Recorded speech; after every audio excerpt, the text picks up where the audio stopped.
আসসালামু আলাইকুম। আশা করি সকলে ভালো আছেন। আমরা সকলে জানি থানকুনি পাতার কত উপকারিতা রয়েছে, তবে অনেকেই এটি খেতে চায় না।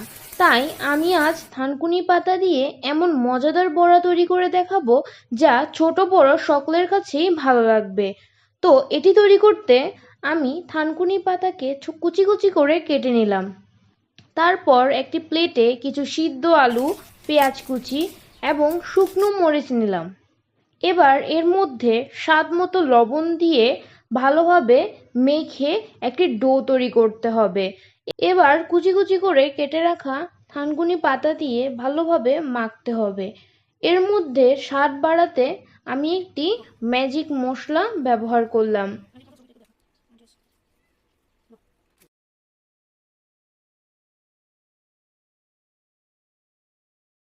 এবার উপকরণগুলো ভালোভাবে মেখে বড়া তৈরি করে নিতে হবে।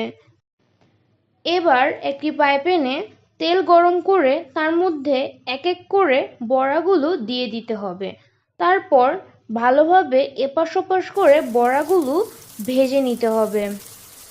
ভাজা হয়ে গেলে একটি পাত্রে গরম গরম পরিবেশন করতে হবে।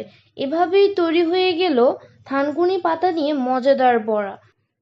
ভালো লাগলে সাবস্ক্রাইব করে চ্যানেলের পাশে থাকবেন।